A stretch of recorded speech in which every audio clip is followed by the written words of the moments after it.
¿Qué tal? ¿Cómo les va? Bienvenidos. Comenzamos nuestro encuentro a través de COFA, Confederación Farmacéutica Argentina.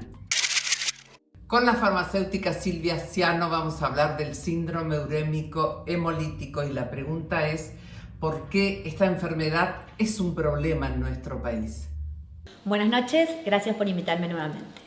El síndrome urémico hemolítico es un problema importante de salud pública en Argentina debido a que es la principal causa de daño renal agudo en los niños, la segunda causa de daño renal crónico y el 20% de las causas de los trasplantes renales en niños y adolescentes.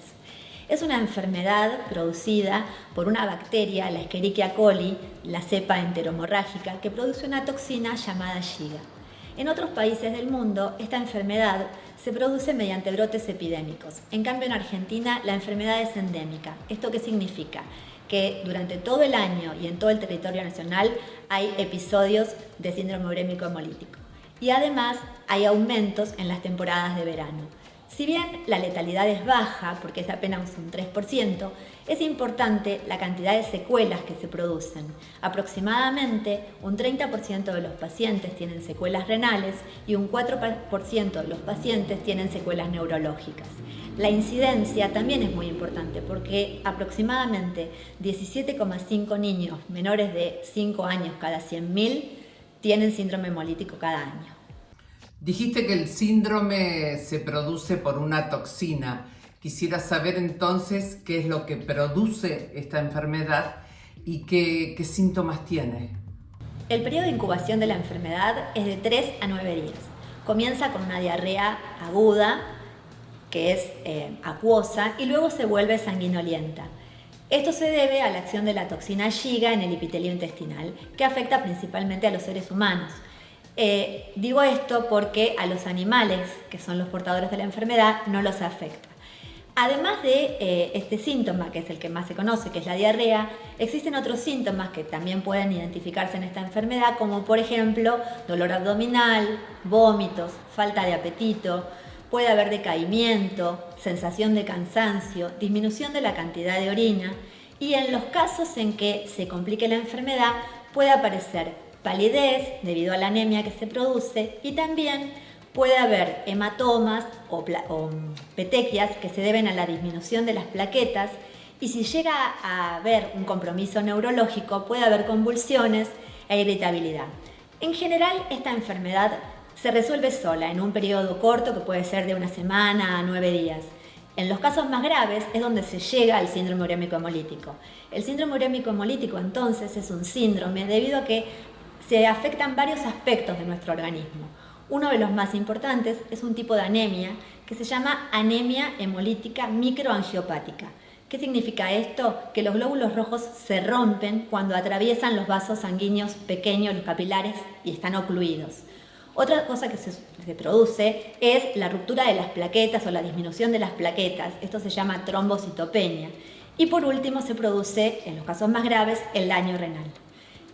Cuando las personas se curan de esta enfermedad, muchas veces quedan secuelas. Las secuelas tienen que ver con el daño renal que produce, pero en los casos más graves puede llegar a producir la muerte. ¿Cómo se transmite y qué es lo que debemos hacer entonces para prevenirlo? El intestino del ganado vacuno es el principal reservorio de la bacteria Escherichia coli enteromorrágica.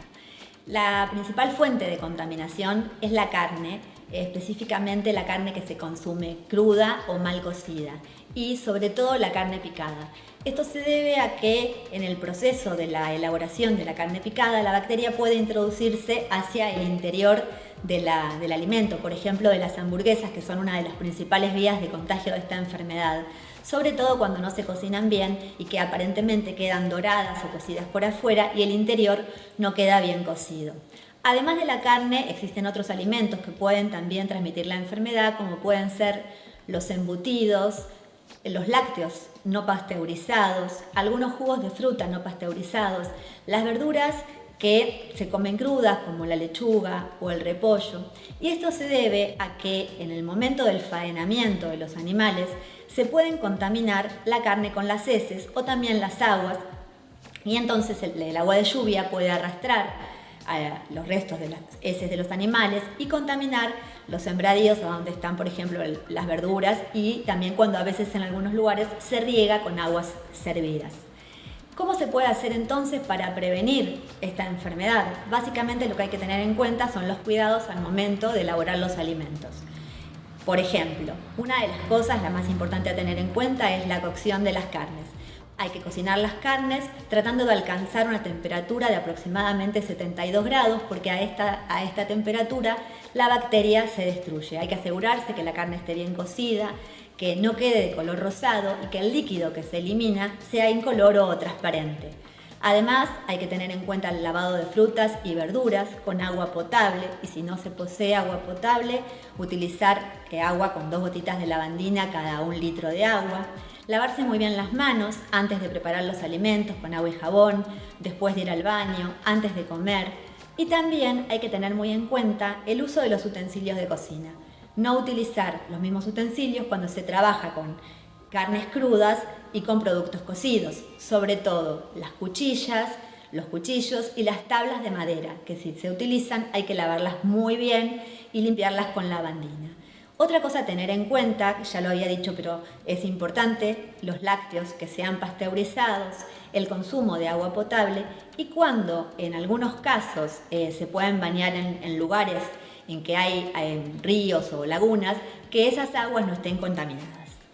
¿Existe un tratamiento para esta enfermedad y existe en el futuro la posibilidad de una vacuna? Hasta ahora no existe tratamiento específico para la enfermedad. El uso de antibióticos está contraindicado debido a que el uso de los mismos generaría mayor producción de la toxina, que es justamente lo que genera el daño en el huésped. Por lo tanto, lo que se usa son terapias de apoyo, control de fluidos, reposición de electrolitos. En los casos más complicados, diálisis y transfusiones de sangre. Lamentablemente no existe todavía una posibilidad de inmunizar ni a los animales ni a los seres humanos. Se han hecho ensayos con anticuerpos monoclonales y con lo que últimamente escuchamos para el COVID, que es el suero hiperinmune, pero todavía no tenemos nada que se pueda utilizar a corto plazo. Por lo tanto, la mejor estrategia continúa siendo, como en muchas enfermedades infecciosas, la prevención. Por eso lo que recomendamos específicamente es el control bromatológico en toda la cadena alimentaria, respetar las cadenas de frío, y que las personas que se dedican a la preparación de alimentos tengan muy en cuenta la posibilidad de la contaminación cruzada, el uso, como decíamos, de diferentes utensilios, sobre todo teniendo en cuenta que la población de riesgo es aquella formada por niños menores de 1 a 5 años, con lo cual es muy importante que se tengan en cuenta todas las precauciones al momento de elaborar los alimentos. Muchísimas gracias, Silvia.